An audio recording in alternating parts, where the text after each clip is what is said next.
Welcome to the Mind of Business Success podcast. I'm your host, Alicia Kramer. Our guest today is Warren Coughlin. Let's talk about getting in your business. Let's talk about growth and money and all of that good stuff. Welcome to the show, Warren. Oh, thank you very much. It's nice to be here, Alicia. So you have a pretty long track record of getting in there into businesses and helping them really achieve some substantial financial growth. Let's start there. Let's talk about the types of work, what you're doing, who you're working with, and how you're working with people, because this is going to be a fun conversation. Sure, I've been looking forward to it. So I work with entrepreneurs in that $1 million to $10 million range. They've been around a little bit. They've been kicked in the teeth a couple of times, but they've tasted some success and they're wanting to get to that next level. And the results have actually been really interesting. I did a financial analysis of my clients from the last year, just 2022, and the average revenue increase was 2.3 million, and the average profit increase was about 450,000 across the client base. So it was like a really successful year for the clients, and it's largely, I think, because of partly who they are and what they're wanting to achieve, and the fact that it's a pretty structured kind of set of skills and approaches I'm trying to inculcate into their organizations. You've got a really nailed down, buttoned down framework for how you help people make those transitions in their business. And like we were talking about just before I hit the record button, you take this sort of outside in approach, but like we were joking about, you can't avoid the growth. You can't avoid the mindset shifts. But I want to look at that outside in approach. Sometimes that makes people more comfortable than the inside out approach. They don't want to look at what is the bottleneck in their business. They know that maybe they've plateaued. They know that maybe there is something that's a little bit off and it's stagnating growth. How are you helping people identify what those challenges are in their business and get them pointed in the right direction? Sure. And I'll try to keep it brief, but I do agree with, I think the business will grow to the extent you do. And that growth is going to happen. And if it doesn't happen, you're going to be limited. How you attack the growth, there's lots of different roads to Rome. I've found that through 3 particular disciplines, people develop skills, but they also, in order to implement the skills, they just have to grow because you have to become bigger, for lack of a better word, to execute them. So using a sports analogy, I said, you can't win if you don't know how to keep score. You can't win if you don't have a winning team, and you can't win if you don't have a winning game plan. What that translates into is you have to know your numbers. You have to know your financials. Like, the language of business is numbers. And if you don't know how to speak that language, you're not going to know whether you're winning or losing. So really understanding your financials, not from a tax perspective, but what's the story? This is what I always tell people, they're called your books, right? And they're your books because they actually tell you a story. And when you learn to read the story, you learn about your decision-making. And when you learn about your decision-making, then you learn about your thinking, and you learn to take more responsibility, and you learn to become a little bit more objective. And it's sort of like the balls on a pool table. They don't care where you wanted to shoot them. They go where you shot them. And so learning to use your financials lets you kind of step back and go, okay, it doesn't matter what I wanted to do. This is what I did do. And so what do I learn from that? So that's sort of the first pillar. The second one is then building a high performance culture, like having a team of people who rock. And that obviously requires growth in leadership skills and communication, in recruiting and relationship building. So to be the leader of an organization with a high performance culture just requires you to grow and step up and be a listener, be driven by values, be very focused on what your people need and what you expect of them. One of the early mistakes I see people make when they try to do culture work is they think it's about being nice and about giving all the time. And in point of fact, the high performance culture is a reciprocal one where much is given, but much is expected. And when you can build a culture that way, it's on a sports team. Nobody likes to be on the line with a slacker. Nobody wants to be on the field with somebody who doesn't play hard. So when you bring in people who are high performers, they expect others to high perform, and so then you wind up getting this great organization. And then the last one is strategic planning, like really making decisions about what the business needs right now. And this, I would say, is probably where I do the most value with clients. I, over 20 years, saw maybe 5 people who did this really well. And so I developed an online tool that actually automates the whole front end of the strategic planning process. And it helps you really separate the problems from the symptoms so that you're then able to say, oh, this is what I need to be working on. And again, it gets you more objective in your thinking, that it doesn't matter if this is the thing that's bugging me. This is the thing that the data is telling me I need to work on. And then when you do that, when you implement it, you wind up learning, you know what, things are a little harder than I thought, or they take a little bit longer than I thought, or I have to communicate better as I do it. And so you just wind up growing as a leader. And when you take all those 3 things together, pretty much everything else in business fits in those buckets. Your marketing, your sales, your systems, your customer relations, it's either going to show up in your numbers, it's going to be implemented by your team, and the decisions you're going to make on any of those have to be built into an operational strategic plan. So pretty much I coach on all the other things, but that's sort of the bucket, I guess, that it all sits in, is on those 3 pillars. You've been doing this for a long time, so I imagine you've seen some common, we'll say, mindset blocks that people have. I'd like to go there. Sure. I'm so curious, because if you're seeing the same kinds of things consistently, I'm sure quite a few people listening are going to be able to relate to some of those things. So my answer may be frustrating, because I'm a critic of sort of the Success magazine. Here's the 7 common elements of every entrepreneur. Like, I think there's a wide variety of things that people encounter, and people go into entrepreneurship for lots of different reasons. I'd say, similar to you, that the one common thread, though, is that everybody has some mindset blocks. I haven't met anybody that doesn't.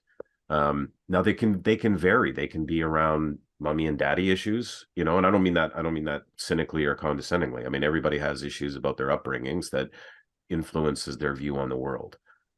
People have beliefs. When I talk about numbers, there's people, I'm terrible at math, so I can't do the numbers. Well, yes, you can actually. It's not. Here's just for anyone who has that. If I can just give this one little example, if you can listen to the temperature in the morning and decide what clothing to wear, you can interpret financial statements, because all it is taking numerical information and deciding what behaviors to follow based on that numerical information. You just maybe haven't learned what the numbers mean yet, but you have the innate skill to do it. So that's just a simple mindset. I love that. Some people believe that things about leadership, that they're not good leaders, or that people can't be trusted, or that kind of thing, or that they have to work hard. They've bought into the whole hustle mentality that you just have to work 97 hours a week, and that's just what it takes. I will say two other things. I could go on for hours about this, but I won't. So there's 2 other. One is, I was just talking to some folks about this. One of the things that make entrepreneurs successful, and it's a really weird, I don't know if you'd fall into your definition of mindset, but it's an approach that makes what I think entrepreneurs really successful, is an ability to simultaneously look down and look up, that think small and think big at the same time, and to cultivate that skill, to like, the details matter, but also to have the vision. And the really successful entrepreneurs are able to toggle between those 2 things really, really quickly. They can gather the detailed information and then have the ability to understand what the implication of that is for the vision of their business. And similarly, they can think about the vision for the business and then translate that right into, okay, what are the action steps I need to take? It's both a mindset and a skill that kind of gets cultivated. And then I think I just forgot the other one. In terms of a mindset, it's then just about, I think, really about commitment. Not so much about, there's a lot of stuff around, you have to believe in yourself, or you have to, I'm not sure that that's necessarily the case, but it's more being committed to what it is you want to achieve. And you can be, like, I've seen people who've been really successful who are highly insecure and doubtful of themselves, and people who are supremely confident. So that isn't the mindset thing that's needed. It's more, both of those people have a commitment to something that they're wanting to achieve. And that's the thing that drives over those obstacles, those mindset obstacles. We see it from the time that we're children. And if you look at children, you will oftentimes see this. There is this sort of single-mindedness. My daughter is 4. She is a powerhouse. And sometimes it is a bit frustrating for us as parents. And, my husband has said, I don't want to in any way, shape, or form ruin that quality, that tenacious quality, because I know it's going to serve her well, but just some way to, find that balance. And so we have to find that balance with ourselves as adults. Mm-hmm. The successful people I see, they have sort of that locked on, like, you mentioned, it's just that they're locked onto their goal. They know what they want. They're absolutely clear on it. It becomes sort of that navigational pull. The North Star. Exactly. Because the mind is going to sometimes flip flop, even for a confident person, where something didn't work out and now you're questioning yourself, you're second guessing, you're doubting, you're feeling a little insecure. You and I talked briefly about these successful people come into a brand new business, maybe they buy into it, and now all of a sudden they're experiencing imposter syndrome.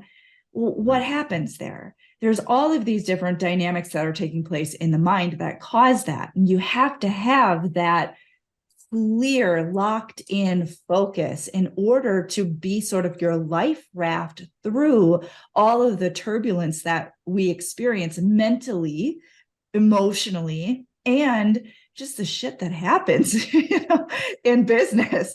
You're going to have issues with employees. You're going to have issues with the economy. You're going to have issues with suppliers. You're going to have issues with all sorts of things. And you have to have something that sort of is your life raft sometimes to keep you afloat so you don't lose yourself emotionally when some of those things happen. And I find one of the things that's helped some of the entrepreneurs I work with is almost like giving permission in a way, and it's understanding. Like, entrepreneurs, I often find they feel very different from other people, and it makes them doubt themselves. And I always joke around that, entrepreneurs are freaks of nature. They're a different kind of breed, right? Like we are. Like, when you're an entrepreneur, you're just a different kind of human being. That leads sometimes to frustrations, because you look at your employees and it's like, why don't they care? Well, they do, but just not the same way you do.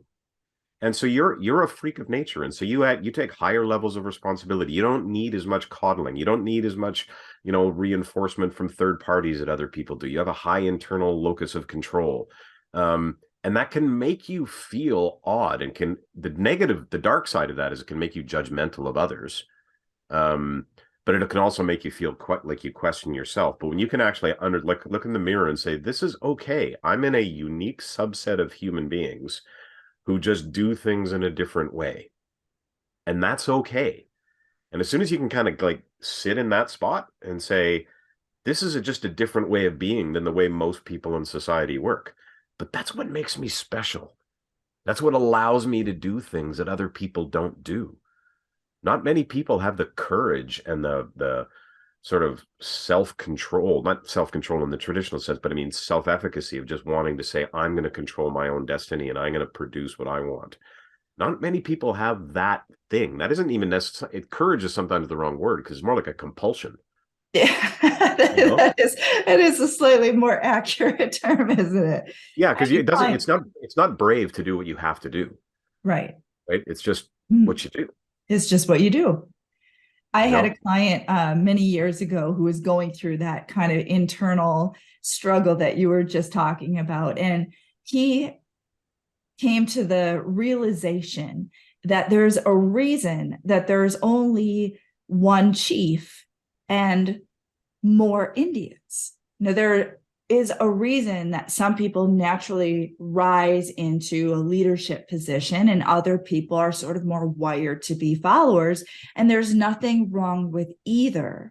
We need both, but you've got to find you've got to find your role, and you've got to Right. know that, and you got to make peace with it. And you've got to also, like you said, don't fall into the negative side of it and become judgmental or feel disempowered by other people. You just have to learn how to work with them in a way that is advantageous for everyone.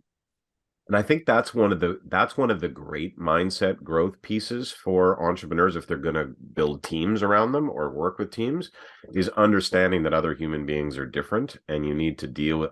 I used to be a theater director, and I remember one play in particular I was directing, and it was a large cast, and I realized I had to direct every cast member differently based on one person. If I criticized him, he would crumble like a dry leaf. Somebody else, if I didn't push her hard, she would feel frustrated and dissatisfied. Somebody else, who she was actually a psychologist, so I thought actually working on the mindset would be great. She got in her head. I had to do everything physical with her. And part of it, so as a leader, is actually saying they're not wrong, right? Like, they're not bad people. They're not trying to be oppositional to me. They have different levers that need to be pulled. And if you can sort of move away from being emotional about that, I guess part of the theme of this is being a bit objective in your decision making. Just look back and say, what does this person need from me in order to produce, in order to, do the things to be successful in their role? What does this person need from me to be successful in their role? How can I encourage that in them? And if you can just sort of step back without resentment or judgment or any of that, like everything else in the business, my business needs fuel. Where do I get the fuel? My business needs supplies. Where do I get that? This human being needs support. This person needs training. This person needs coaching. That's what I'll do then. It's a little bit ironic that we are all driven by emotions, and yet in order to really succeed and thrive, we have to sort of master them. You and I were talking about that word, objective.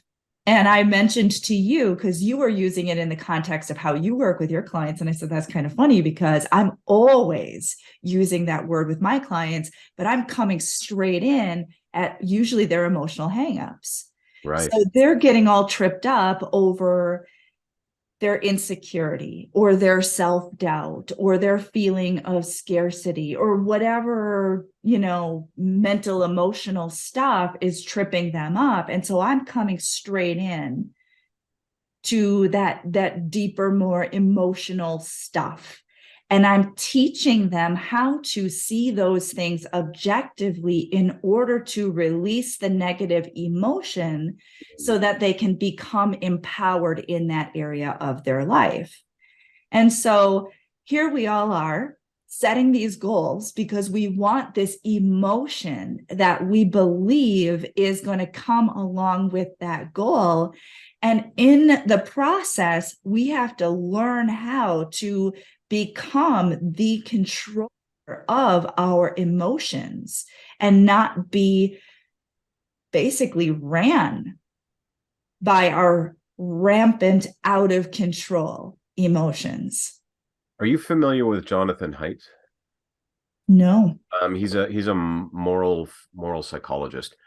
He has a great metaphor for this that I think is just wonderful. It's the rider and the elephant, which is that your emotional mind, your amygdala and all of that is like the elephant. It's really big, really strong, really powerful.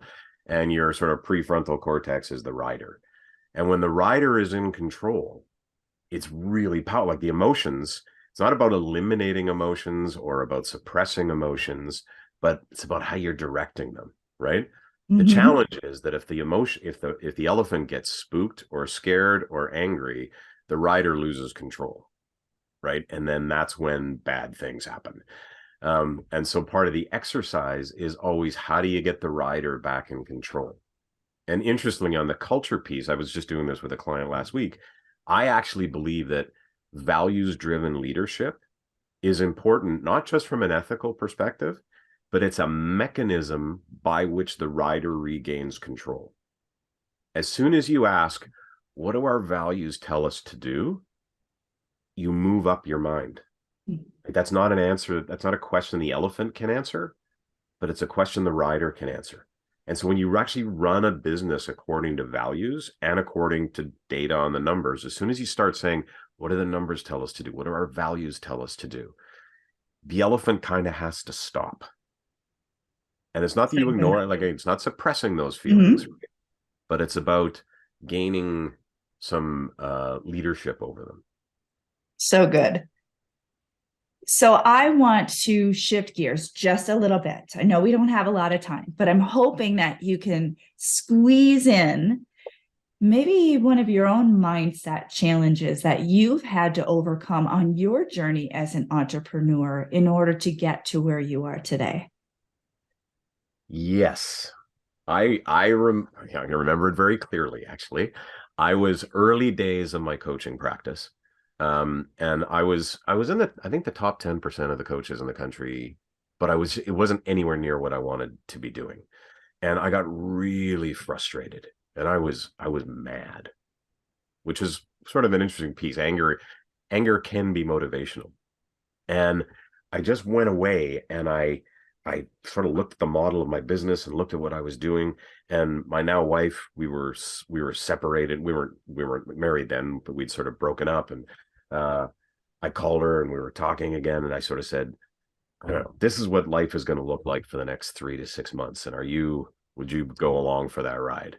And she said yes. And it was just I actually coached a bunch of other coaches after this because the results were within 3 months, I tripled my business. And when I look back on it, I didn't actually do anything different. It was just I showed up differently. And it was just I was so committed to the results. And I was so like in those early days, I was worried about, selling and about retaining. And I realized that I was worrying about me more than I was worrying about my clients. And I think that was the click, right? When I went fully into service and it was, I am going to help these freaking people succeed. And then I was able to have conversations with clients I just didn't have before, right? I was able to be way more direct with them. I challenged them more. Didn't care if they got mad at me or not. And the irony was nobody got mad at me. They actually got way more value from it.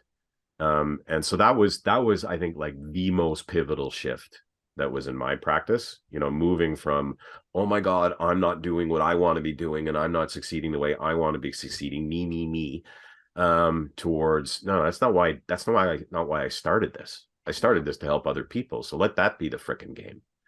Right. And when that happened, that's when everything turned. So good. All right, Warren, this is a perfect time for you to share with our listeners how they can connect with you. Oh, sure. So easiest place is just on my website, warrencoghlin.com. So that's COUGHLIN.com. On my website there's like a video that explains everything I do. But my core program, I call it the Business That Matters Foundations program. And the Business That Matters is one that provides for the entrepreneur what they want while making the world a bit of a better place. And essentially it just does the three things I talked about. It's a 3-month program where we get all your numbers in place. We get your culture defined and planned out and evaluated so you know what you need to do. And then we take all the information from the first two pieces, run them through my strategy piece, and you leave with a 90-day action plan. And the guarantee of this program is, and I've never been called on it because it always works, is that if at the end of the 90 days you're not happy with the direction of the business, I give you your money back. And never happened because at the end of it, because we've got all the right information in place and the right processes, they know that the business is going in the right direction. So good. I love it. Thank you so much, Warren. This has been Thank you. a great conversation. I think we went a couple of places that I haven't gone before with some of our other guests. So I really hope that you enjoyed it, and I really hope that our listeners enjoyed it as well. Thank you very much. Keep doing what you're doing. It's so valuable. Well, I love it, and I am doing this very much for the listeners as well. If you haven't already subscribed, make sure you do so. And until next time, we will see you in the next episode.